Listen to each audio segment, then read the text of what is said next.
Bismillahirrahmanirrahim.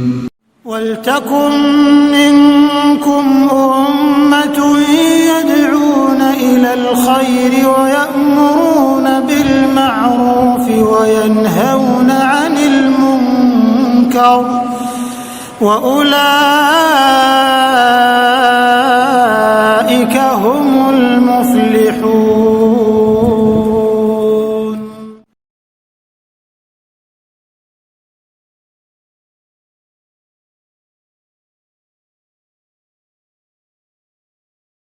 Assalamualaikum warahmatullahi wabarakatuh. Bismillahirrahmanirrahim. Alhamdulillahirabbil alamin wa bihi nasta'in ala umuri dunya waddin. Wa nashhadu an la ilaha illallah wa anna Muhammadan abduhu wa rasuluhu wa nusalli wa nusallim ala nabiyyina Muhammadin al-mab'uts lil alamin wa ba'd. Hadirin Allah muliakan, alhamdulillah kita panjatkan puji dan syukur kita kepada Allah Subhanahu wa taala atas segala nikmat dan karunia Allah berikan dan Allah limpahkan kepada kita, khususnya nikmat kesempatan untuk meningkatkan ilmu dan iman kita, nikmat yang tidak mungkin kita bisa gantikan dengan nikmat dunia. Allah yang mengatakan huwa khairun mimma yajma'un, nikmat Al-Quran itu lebih baik daripada seluruh harta yang mereka kumpulkan, lebih baik daripada seluruh harta yang mereka kumpulkan. Oleh karena itu, hadirin Allah muliakan, marilah kita syukuri sebagai sebuah nikmat dari Allah Subhanahu wa taala. Dan ketika kita bersyukur, Allah akan tambah. Ketika kita bersyukur, Allah akan tambah. La in syakartum la azidannakum. Sebagaimana marilah kita meminta pertolongan kepada Allah agar Allah berikan kita ilmu yang bermanfaat, ilmu yang bisa kita manfaatkan dalam menghadapi asam garam kehidupan, pahit getir perjalanan, dan ujian-ujian dalam keseharian. Karena ilmu itu adalah yang bermanfaat. Nggak ada gunanya kita belajar kalau nggak bisa kita manfaatin. Itulah yang dikatakan oleh Imam Asy-Syafi'i rahimahullah, al-ilmu ma nafa' wa laysa ma hufidh. Ilmu itu yang bermanfaat, bukan hanya sekedar yang dihafal. Maka nasihat dari ulama kesayangan kita ini harus kita tanamkan terus di dalam sanubari kita, bahwa target kita adalah mendapatkan ilmu yang bisa kita manfaatkan, ilmu yang menjaga diri kita, menjaga lisan, menjaga mata, menjaga telinga, menjaga hati, menjaga sikap dan perangai kita. Itu sebuah tujuan yang harus clear. Jangan salah dalam menetapkan itu. Dan hanya dengan pertolongan Allah lah ilmu yang bermanfaat bisa kita raih. Maka mintalah pertolongan kepada Allah. Lalu kembali kita harus perkuat syahadatain kita. La ilaha illallah, tidak ada ilah yang berhak diibadahi kecuali Allah, dan Nabi kita adalah hamba dan utusan Allah Subhanahu wa ta'ala. Bahwa tugas kita di dunia adalah menjadi hamba yang senantiasa mengabdi dan tidak melakukan kesyirikan walaupun setitik saja. Dan untuk bisa mengabdi dan menghamba, kita butuh tuntunan dari Nabi kita Sallallahu Alaihi Wasallam. Dan itulah mengapa kita senantiasa berusaha berittiba kepada beliau atau mengikuti beliau.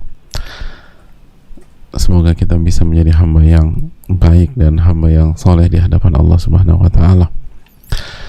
Dan terakhir, marilah kita mengucapkan salawat dan salam kepada junjungan kita, Nabi kita, Rasul kita, Sayyidina Muhammadin sallallahu alaihi wasallam, beserta para keluarga, para sahabat, dan orang-orang yang istiqomah berjalan di bawah naungan sunnah beliau sampai hari kiamat kelak.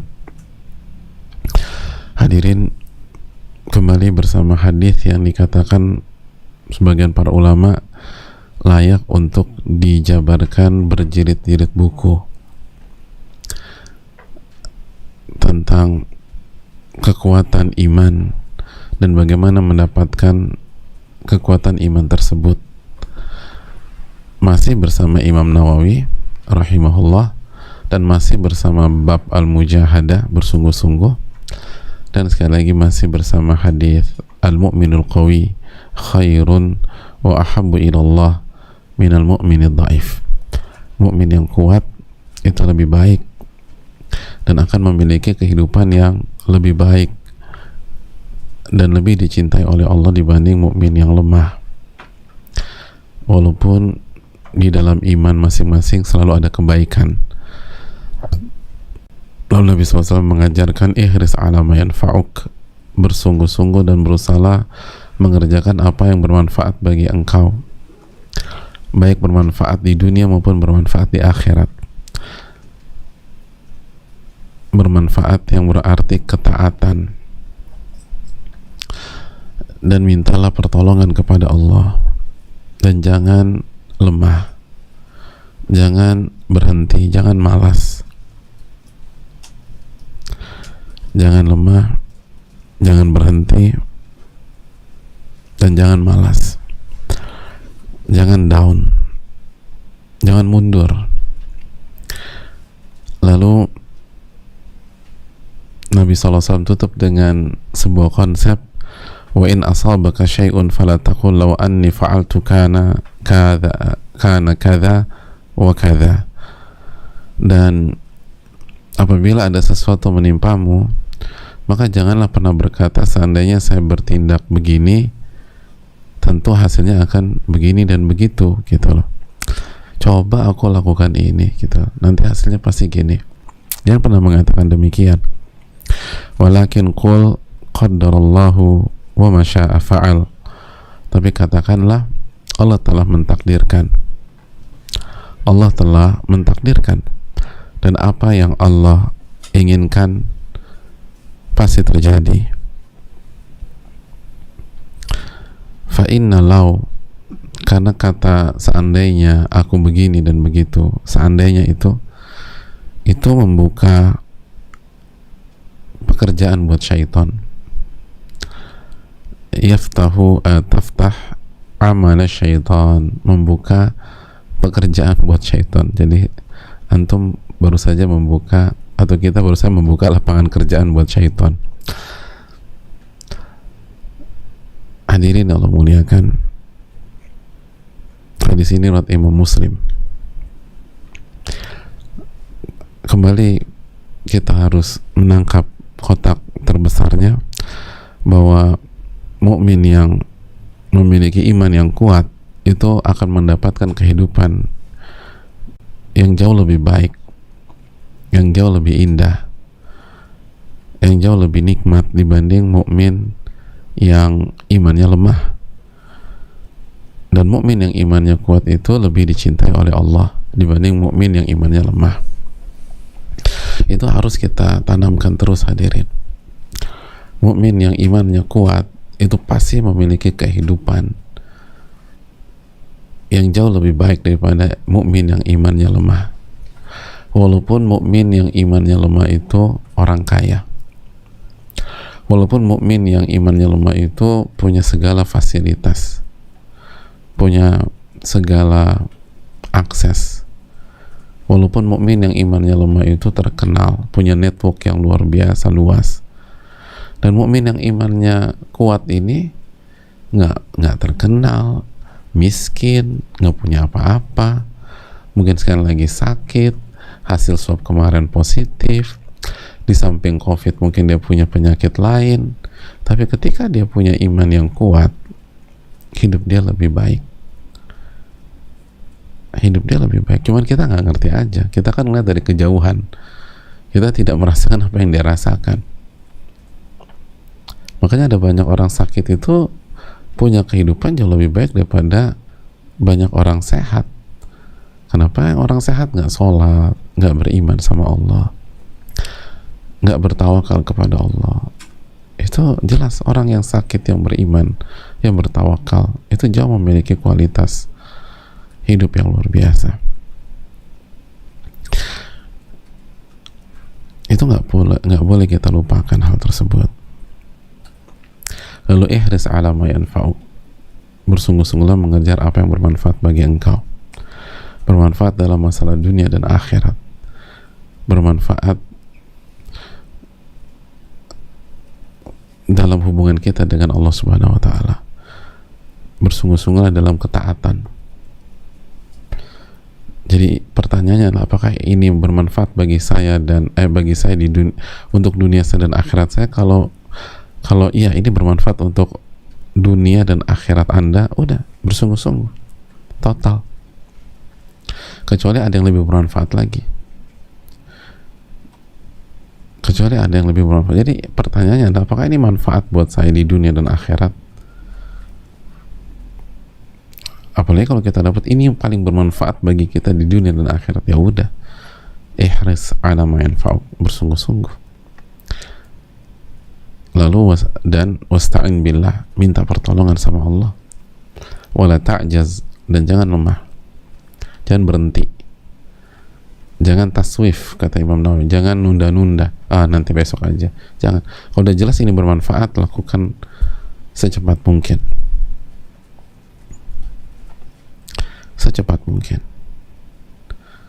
Dan kemarin sudah kita jelaskan, jangan loncat sana loncat sini. Kalau bahasa kita jangan jadi kutu loncat gitu loh.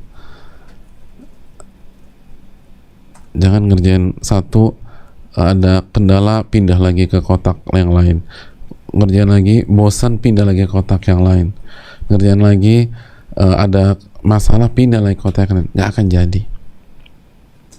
Kalau kita sudah memulai sebuah amalan, kita memulai sebuah misi kebaikan, maka selesaikan. Masih ingat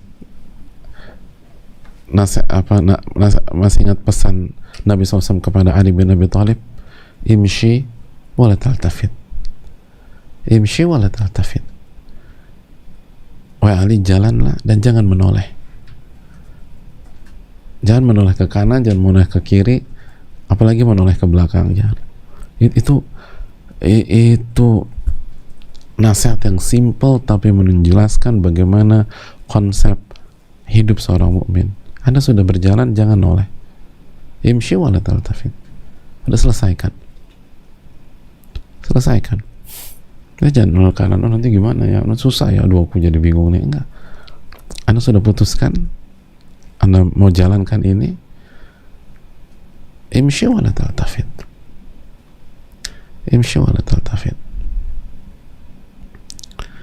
Apapun itu, kita sudah putuskan saya mau berhijrah, imshi wala taltafit, jalan dan jangan menoleh. Wala ta'jaz, wala ta'jiz, jangan lemah, jangan tinggalkan. Selalu bermain di 3 hal ini. Bersungguh-sungguh mengejar apa yang bermanfaat, dan minta pertolongan sama Allah. Dan masih ingat ucapan Imam Nawawi bahwa jangan lemah di sini atau jangan berhenti di sini, termasuk jangan berhenti minta pertolongan. Jangan lemah dalam minta pertolongan. Disinilah seringkali blind spot kita, hadirin. Ketika ada masalah, kita kurang meminta pertolongan sama Allah. Begitu ada kendala, kita lupa meminta pertolongan kepada Allah, sehingga mempengaruhi mental kita, semangat juang kita, energi kita, akhirnya kita down. Makanya Imam mengatakan jangan lemah di sini bukan jangan lemah dari segi semangat, spirit, energi, bukan. Dan jangan lemah di sini, jangan lemah dalam meminta pertolongan. Jadi 2, jangan lemah dari segi energi, semangat, langkah, dan juga jangan lemah dalam meminta pertolongan. Semakin ada masalah, semakin besar, semakin banyak kita minta pertolongan kepada Allah. Dan itulah konsep iyyaka na'budu wa iyyaka nasta'in. Iyyaka na'budu wa iyyaka nasta'in. Hanya kepada Engkau kami beribadah, dan hanya kepada Engkau kami meminta pertolongan. Jangan berhenti beribadah, dan di waktu yang sama jangan pernah berhenti meminta pertolongan kepada Allah. Iyyaka na'budu wa iyyaka nasta'in. Iyyaka na'budu wa iyyaka nasta'in. Coba lagi.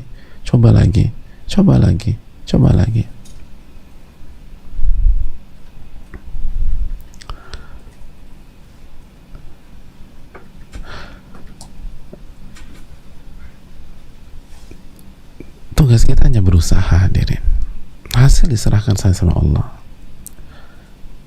tugas kita adalah menjalankan hadis Nabi ini, ihris 'ala ma yanfa'u wasta'in billah wala ta'jaz. Adapun berhasil atau gagal itu urusan Allah Jalla wa ala. Oleh karena itu, mari kita lanjutkan. Wa in asabaka syai'un fala taqul law anni fa'altu kana kadza wa kadza. Dan apabila, mari kita lihat hadisnya, dan apabila ada sesuatu yang menimpamu, maka janganlah berkata seandainya aku bertindak begini tentu hasilnya begini dan begitu. Tapi katakanlah qadarallah wa ma syaa fa'al. Semua sudah ditakdirkan oleh Allah, dan apa yang Allah kehendaki pasti terjadi. Karena pintu atau karena kata seandainya itu membuka kerjaan untuk syaitan. Hadirin, dijelaskan sebagian para ulama seperti Al-Imam Muhammad bin Shalih Al-Utsaimin bahwa penggalan terakhir ini berhubungan dengan konsep sebelumnya. Artinya apa? Artinya, kata beliau, fa anta idza badzaltal juhda, apabila engkau sudah keluarkan seluruh kemampuanmu, effortmu, energimu, wasta'anta billah, dan engkau telah meminta pertolongan kepada Allah, dan engkau coba terus, dan tidak pantang mundur, dan coba lagi, wasaral amru ala khilafi ma turid, tapi ternyata yang terjadi adalah tidak sesuai yang kita harapkan, tidak sesuai yang kita ekspektasikan. La tandam, jangan pernah menyesal. Kata para ulama, jangan pernah menyesal. Wala taqul law anni fa'altu lakana kadza. Lalu jangan berandai-andai, lalu Anda mengatakan kalau aku melakukan ini pasti hasilnya beda. Idza qulta hadza. Jadi kalau sudah berjuang, sudah totalitas, sudah minta pertolongan sama Allah, lalu ternyata hasilnya nggak sesuai dengan ekspektasi, nggak sesuai dengan yang diinginkan, nggak sesuai dengan yang diharapkan, jangan menyesal. Dan jangan mengatakan, coba saya lakukan ini, andai saja saya melakukan itu, dan pasti hasilnya beda. Jangan pernah mengatakan itu. Jangan pernah mengatakan itu.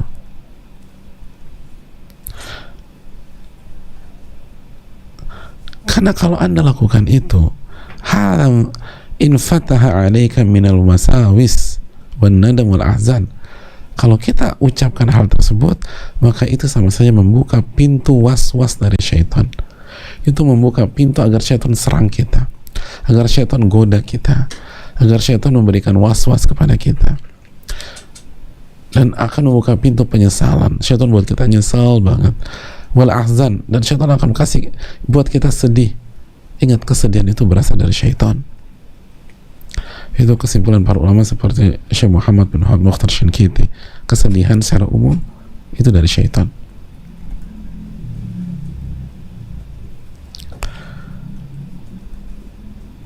Kesedihan dalam konteks-konteks seperti ini, ketika gagal lalu berusaha, itu berasal dari syaitan.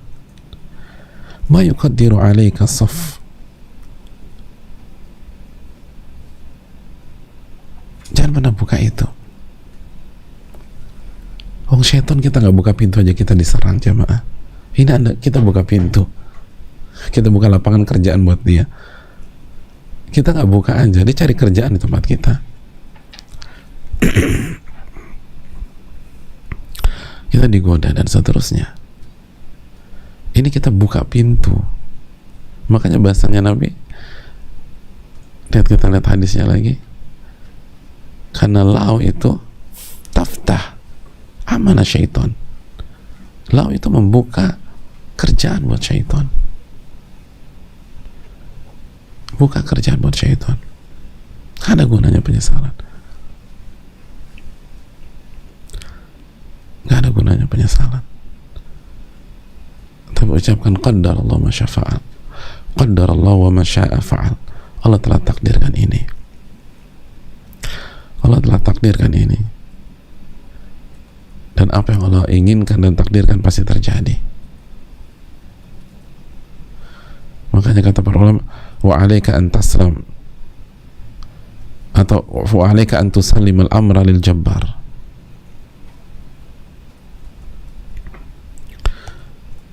Anda harus serahkan segala urusan kepada Allah yang Maha Berkuasa. Maka katakanlah qadarallah wa ma syaa fa'al. Ini sudah ditakdirkan oleh Allah, dan apa yang Allah kehendaki pasti terjadi.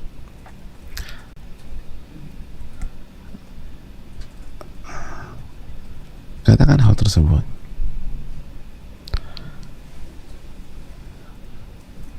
Hadirin Allah muliakan, lihat konsep yang begitu indah, bersungguh-sungguh mengejar apa yang bermanfaat, minta terus pertolongan sama Allah, lalu jangan pernah lemah. Dan begitu sesuatu tidak sesuai dengan prediksi, tidak sesuai dengan alur yang sudah kita perhitungkan, tidak sesuai dengan harapan, kita tinggal mengatakan qadarallah ma syaa fa'al. Lalu ada kesempatan maju lagi, ada kesempatan maju lagi, ada kendala, kok nggak banyak, qadarallah ma syaa fa'al. Lalu coba lagi, minta lagi pertolongan sama Allah. Bentok di pintu A, masuk pintu B nggak bisa, masuk pintu C nggak bisa, masuk pintu E. Lihat bagaimana Nabi SAW untuk bisa masuk kota Mekah dan mensterilkan kota Mekah dari kesyirikan. Beliau harus ke Madinah dulu, dan beliau nggak pernah nyesal. Aduh, seandainya enggak, disuruh Allah harus keluar dari kota Mekah Madinah, beliau keluar ke kota Madinah, lalu masuk lagi. Itulah Nabi kita Sallallahu Alaihi Wasallam. Itulah Nabi kita Sallallahu Alaihi Wasallam. Ketika tidak mendapatkan kemenangan di perang Uhud, apakah beliau menyesal? Lalu seandainya, lalu kumpulin para sahabat kumpul, seandainya kalian taat kepada aku, ini nggak akan terjadi. Nah, kan clear lah, perang Uhud itu udah jelas. Sebab awal penyebab peta peperangan berubah, yang awalnya diprediksi akan dimenangkan secara lancar oleh Rasul SAW dan para sahabat, itu kan karena pasukan pemanah miss dan tidak mengikuti instruksi untuk tetap stay di atas, di bukit rumah. Di bukit atau di rumah Pak Ustaz? Namanya bukitnya bukit rumah. Rumah itu pemanah, gitu, pasukan pemanah. Jadi kan begitu mereka berpikir Rasulullah kita sudah menang, mereka turun.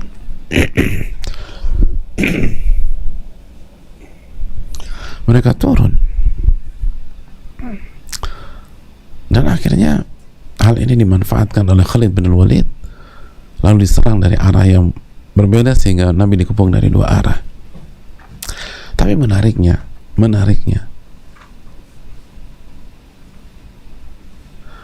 ketika peperangan selesai, Nabi SAW nggak pernah menggunakan kata lau ini, kata lau, seandainya kalian taat kepadaku, seandainya kalian nurut, seandainya kalian taat, seandainya kalian ingat, seandainya kalian nggak lupa, nggak ada seandainya. Padahal kerugian besar, dan Hamzah radhiyallahu ta'ala anhu meninggal di sana. Kita tahu Hamzah salah satu kesayangan Rasulullah SAW, dan Nabi kirim 70 sahabat. Apa yang terjadi di kita tidak seperih dan tidak separah yang dialami Nabi SAW. Tapi beliau nggak mengatakan seandainya, enggak. Karena beliau tahu qadarallahu ma syaa fa'al. Qadarallahu ma syaa fa'al.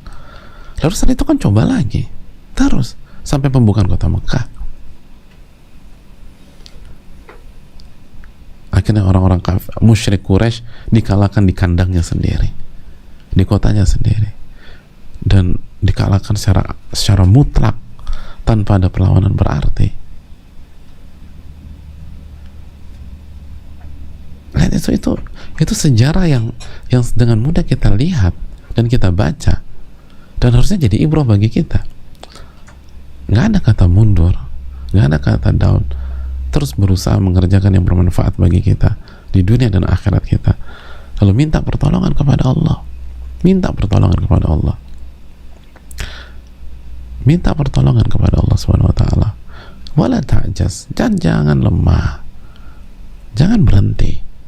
Dan ketika ada sesuatu yang tidak berjalan sesuai dengan harapan, jangan pernah mengatakan seandainya. Katakan qaddarallahu ma syaa fa'al. Allah sudah takdirkan. Dan apa yang Allah takdirkan dan kehendaki pasti terjadi. Oleh karena itu hadirin Allah muliakan, kata para ulama, "Law annana sirna ala hadi hadzal hadz lastarahna katsira." Ini menarik. Kata Al-Imam Muhammad bin Utsaimin, kalau kita hidup dengan konsep hadis ini, ya Allah, kita akan menikmati hidup jamaah. Lastarahna katsira. Kita akan menikmati hidup. Kita akan hidup dengan nyaman. Bukan hidup dengan santai ya. Kita akan totalitas berjuang, semangat, tapi nyaman aja. Apapun yang terjadi nyaman. Apapun yang terjadi nyaman. Yang buat masalah kan kita nggak ngamalin hadis ini. Dan itu yang terjadi di banyak kita. Sebagian kita tidak bersungguh-sungguh mengerjakan yang bermanfaat bagi dia, tidak bersungguh-sungguh padahal pintu kebaikan dibuka sama Allah untuk dia, bahkan dikasih sama dia. Allah udah kasih pintu kebaikan buat dia, Allah udah kasih hal yang sangat bermanfaat buat dia, dia nggak manfaatkan, dia nggak kerjakan itu, dia nggak ambil kesempatan itu yang jadi masalah kan. Dia sia-siakan. Itu yang membuat hidup kita sebagian berantakan, hancur, karena dia nggak ambil kesempatan itu. Dia nggak ambil kesempatan tersebut.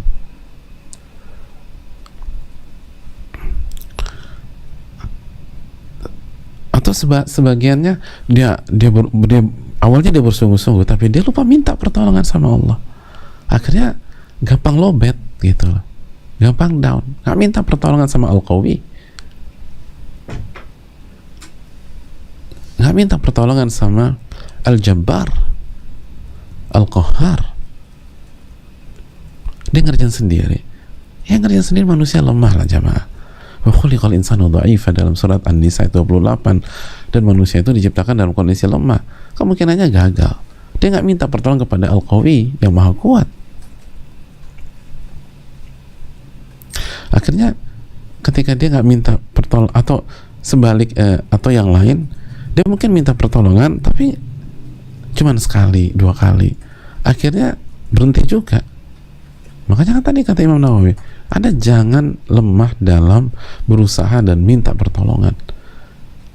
Begitu minta tapi nggak total, akhirnya jatuh juga, down juga, lemah juga.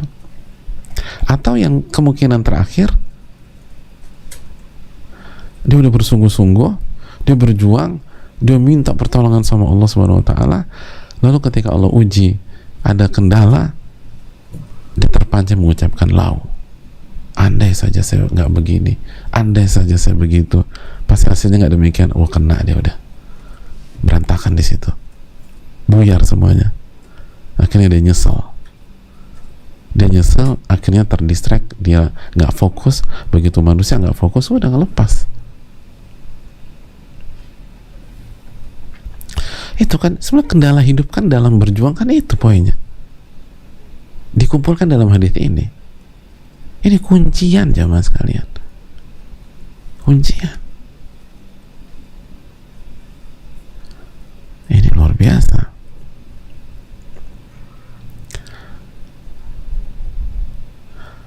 Hadirin Allah muliakan. Maka yang harus kita lakukan adalah bersungguh-sungguh minta pertolongan. Lalu jangan pernah lemah. Dan kalau ada kendala, katakan qaddarallah wa ma syaa fa'al. Dihafalin ya jamaah, qaddarallah wa ma syaa fa'al. Ini diucapkan. Qaddarallah, semua sudah ditakdirkan. Pak, ini kita berantakan di kondisi, qaddarallah wa ma syaa fa'al. Apa yang Allah takdirkan dan Allah kehendaki pasti terjadi. Ayo kita coba lagi, gitu, maju lagi, minta pertolongan lagi, dan seterusnya. Hadirin Allah muliakan. Lalu apa hikmahnya? Kenapa Kenapa? Manusia tuh padahal dia udah berusaha, dia udah minta pertolongan sama Allah Subhanahu wa taala. Lalu dia udah tidak pantang menyerah, dia coba lagi coba. Tapi kenapa satu dua kesempatan yang terjadi tidak sesuai dengan ekspektasinya, yang terjadi tidak sesuai dengan perhitungannya, yang terjadi tidak sesuai dengan harapannya?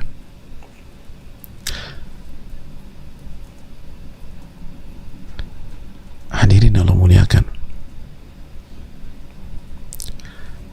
rahasianya sebagaimana dijelaskan oleh Imam Muhammad bin Sulaiman, wa 'alaika an tusallimul amra lil jabbar. Karena nanti pada satu titik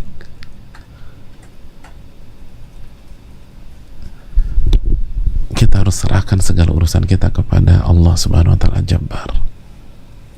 Karena kita hamba. Kita hamba. Dan itu bukan kegagalan. Asal kita udah berusaha, kita sudah ngikutin sunnah Nabi SAW, kita sudah mengikuti perintah Allah dan Rasulnya. Tapi bukankah tugas manusia adalah beribadah? Wa ma khalaqtul jinna wal insa illa liya'budun. Tidaklah aku ciptakan jin dan manusia kecuali untuk beribadah. Dan masih ingat ibadah itu apa? Kata Imam Ibnu Qayyim dalam Madarajus Salikin, ibadah itu puncak rasa cinta bergabung dengan puncak kehinaan dan ketundukan kepada Allah. Kerendahan, kekerdilan, itu ibadah.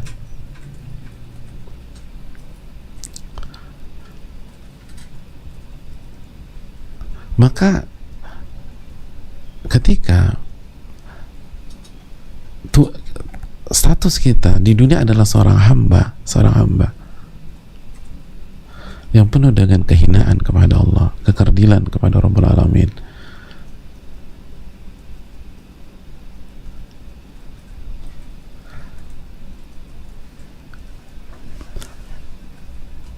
maka episode kegagalan dan masalah itu nggak bisa dipisahkan. Karena dengan kegagalan itulah manusia benar-benar merasa bahwa dirinya bukanlah pahlawan, bukan manusia super, tapi hanya seorang hamba yang pada satu titik dia hanya bisa serahkan urusannya kepada Rabbul Alamin. Karena Allah lah yang berkuasa. Karena Allah lah yang berkuasa. Allah berfirman dalam surat Hud ayat 107, Inna rabbaka fa'alun lima yurid. Inna rabbaka fa'alun lima yurid. Allah mengatakan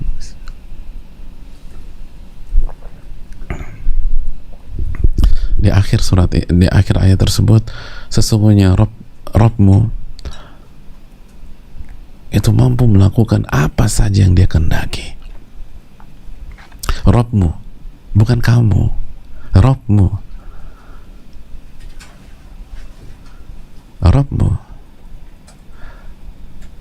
itu mampu melakukan apa saja yang dia kehendaki.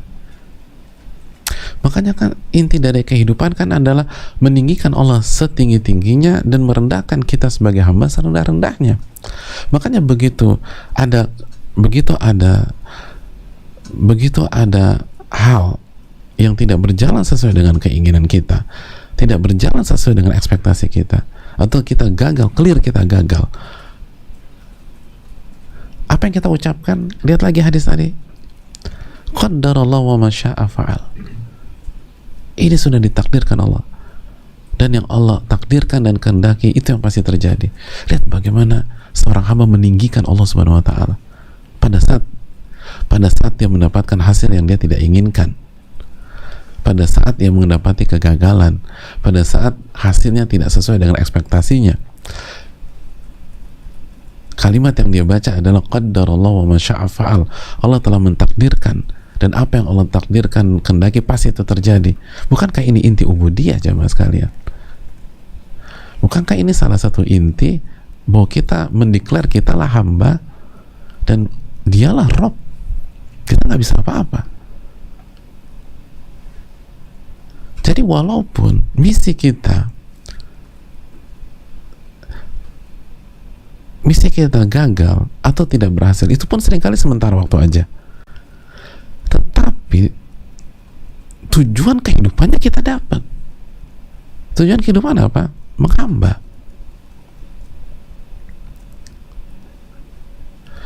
Sebaliknya, kalau misalnya berhasil terus, akhirnya kita ujub. Ini karena saya memang nggak pernah kalah. Rekor saya 49-0 gitu loh. 49 menang terus. Akhirnya ujub, sombong, lupa sebagai hamba yang nggak punya daya dan kekuatan. Jadi terkesan dia berhasil padahal dia gagal.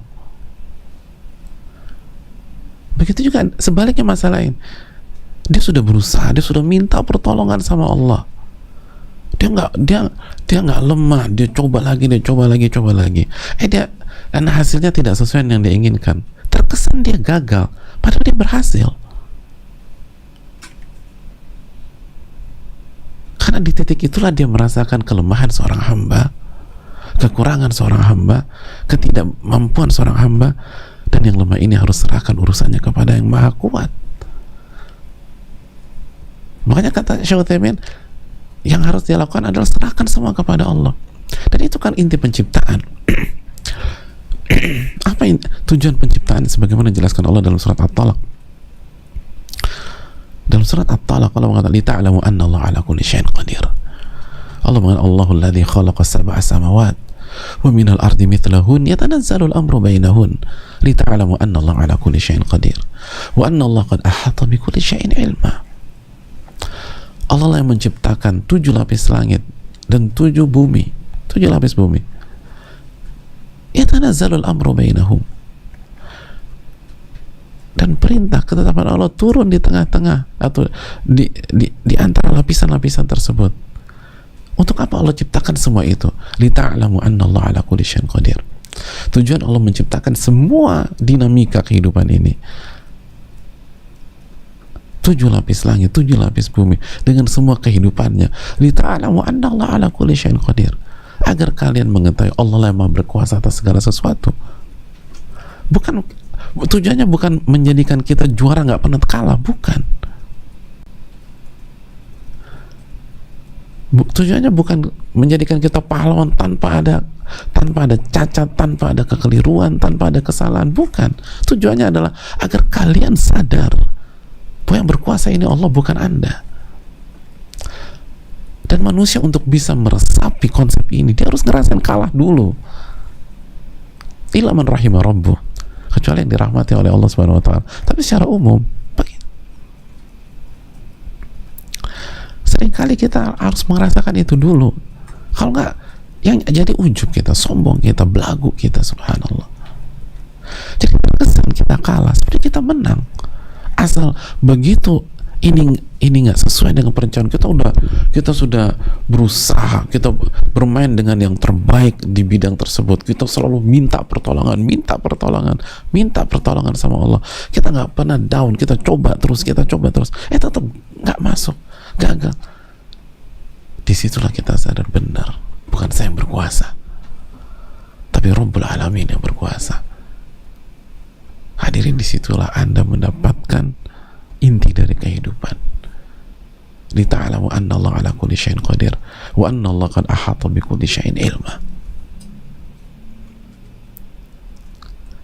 Makanya hadirin Allah muliakan, apa kata Allah dalam surat Al-Baqarah 216? Wa asa an takrahu syai'an wa huwa khairul lakum. Wa asa an takrahu syai'an wa huwa khairul lakum. Bisa jadi kalian membenci sesuatu padahal itu baik buat kalian. Dan bisa jadi kalian suka terhadap sesuatu tapi itu buruk buat kalian. Allah yang lebih mengetahui dan kalian tidak mengetahui. Kita berpikir kita udah berusaha, sekali lagi kita sudah amalkan sunnah Nabi ya. Ini bukan justifikasi untuk orang yang tidak sungguh-sungguh. Sekali lagi, sebagaimana tadi sudah kita katakan, ada orang dikasih kesempatan, dikasih pintu kebaikan tapi dia nggak memaksimalkan. Ini dia harus evaluasi dari sisi ini. Tapi kita membahas tentang orang-orang yang sudah maksimal, sudah berjuang, sudah mengamalkan sunnah Nabi, dia sudah bersungguh-sungguh, dia minta pertolongan kepada Allah, lalu dia tidak menyerah, dia tidak lemah, dia coba terus, tapi ternyata yang terjadi tidak sesuai dengan harapannya. Dia nggak suka hal tersebut, Tapi apa kata Allah? Wa asa an takrahu syai'an wa huwa khairul lakum. Bisa jadi yang kalian nggak suka itu yang terbaik buat kalian, dan yang kalian suka itu buruk buat kalian.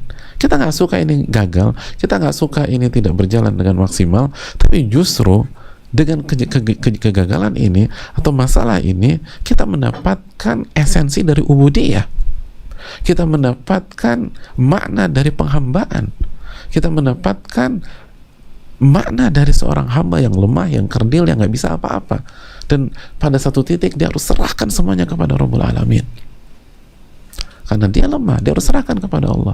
Bukankah itu taslim? Bukankah itu Islam? Bukankah itu tawakal kepada Rabbul Alamin? Jadi dia pikir ini sebuah kegagalan, padahal bukan. Bisa jadi yang Anda nggak suka itu yang terbaik buat Anda. Tujuan Anda itu apa sih? Bukankah menjadi hamba? Ini jadi hamba.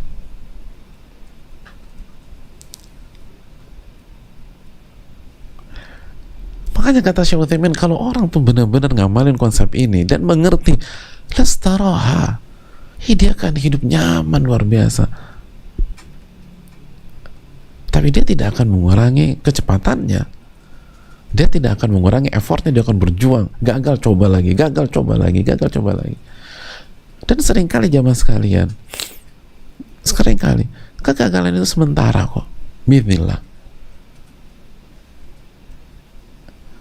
Maka jangan pernah menyerah, coba lagi, coba lagi, coba lagi. Kegagalan itu nggak lama, bismillah. Namanya juga dunia kan nggak ada yang kekal. Dunia kan nggak ada yang kekal. Sebagaimana juara bertahan akan tumbang, maka kegagalan akan berakhir insya Allah. Kan dunia nggak ada yang kekal. Konsep dunia itu fana. Jadi jangan berusaha ketika gagal lagi, gagal lagi. Kayaknya gue gagal selama-lamanya. Nggak ada kata selama-lamanya untuk dunia. Dunia itu sementara. Maka coba terus.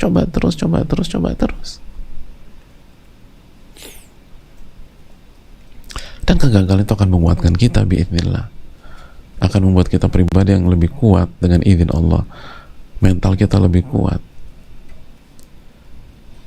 Orang yang terbiasa menghadapi kegagalan dengan benar itu akan nyaman menghadapi hidup dan nggak akan paranoid kalau dia gagal lagi di masa depan. Dia bilang biasa kok, saya juga pernah gagal. Nanti insya Allah kalau kita doa, kita coba lagi, Allah akan kasih jalan. Hidupnya tenang aja, enak tuh hidup. Ada banyak kebaikan.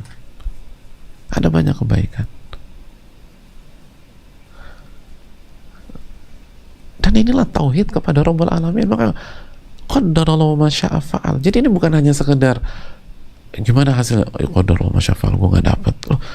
Qadarallahu ma syaa fa'al. Anda harus seneng dong. Bahwa inilah inti dari tauhid. Ini kan fi'lullah. Ini tauhid rububiyah.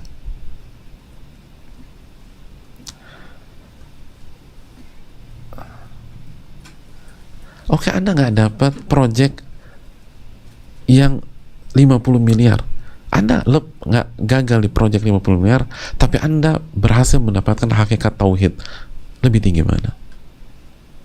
Lebih tinggi tauhid.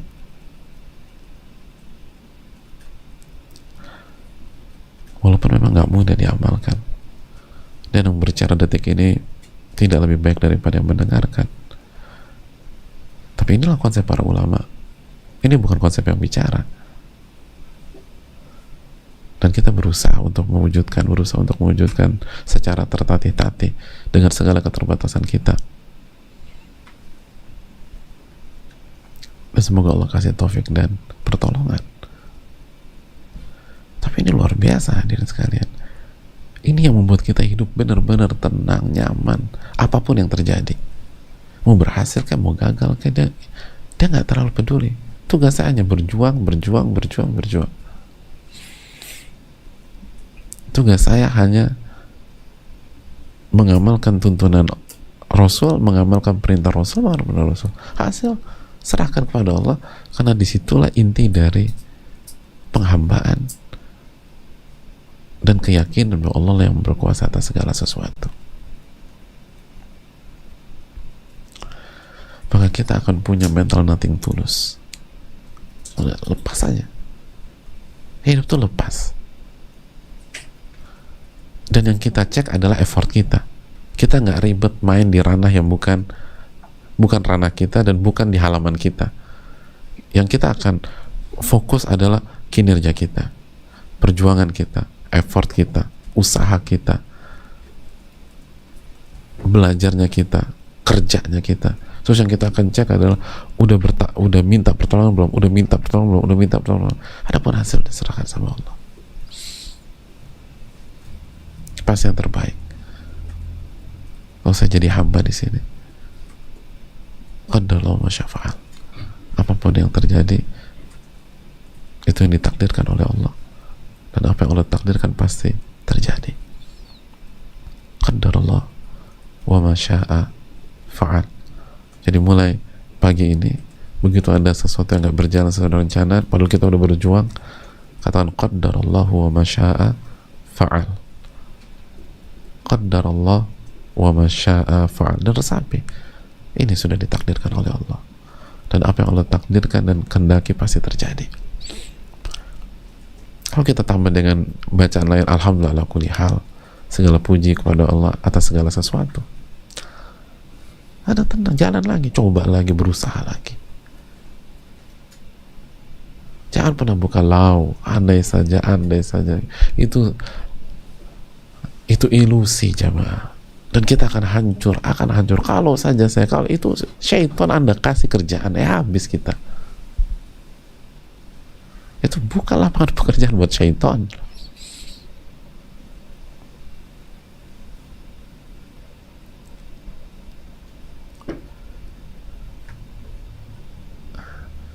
Maka akan hancur, akan galau, akan penyesal, akan nangis gak jelas, akan meratap, bukan akan dendam sama orang. Orang mukmin gak demikian. Dia fokus pada dirinya. Tiga hal ini semua berkaitan dengan, jadi enak dikontrolnya tuh enak. Yang ribet kan kalau kita harus kontrol pihak lain. Ini enggak, kita kontrol diri kita, bersungguh-sungguh minta pertolongan, dan jangan pernah lemah. Begitu nggak berdaya, qadarallahu ma syaa fa'al. Wallahu ta'ala alam bisawab. Ini yang bisa disampaikan, semoga bermanfaat, dan semoga kita mendapatkan ilmu yang bisa kita amalkan, dan semoga Allah menerima amal ibadah kita. Dan coba renungkan hadis ini luar biasa, jamaah sekalian. Dan semoga Allah memberikan kita taufik, bukan hanya untuk mengkaji, tapi juga untuk mengejawantahkan dan bisa menjadi karakter kita dalam kehidupan kita. Allahumma inna nas'aluka ilman nafi'an wa na'udzubika min ilmin la yanfa'. Rabbana taqabbal minna. Subhanakallahumma wa bihamdika asyhadu an la ilaha illa anta astaghfiruka wa atubu ilaik. Assalamualaikum warahmatullahi wabarakatuh. ولتكن منكم أمة يدعون إلى الخير ويأمرون بالمعروف وينهون عن المنكر وأولئك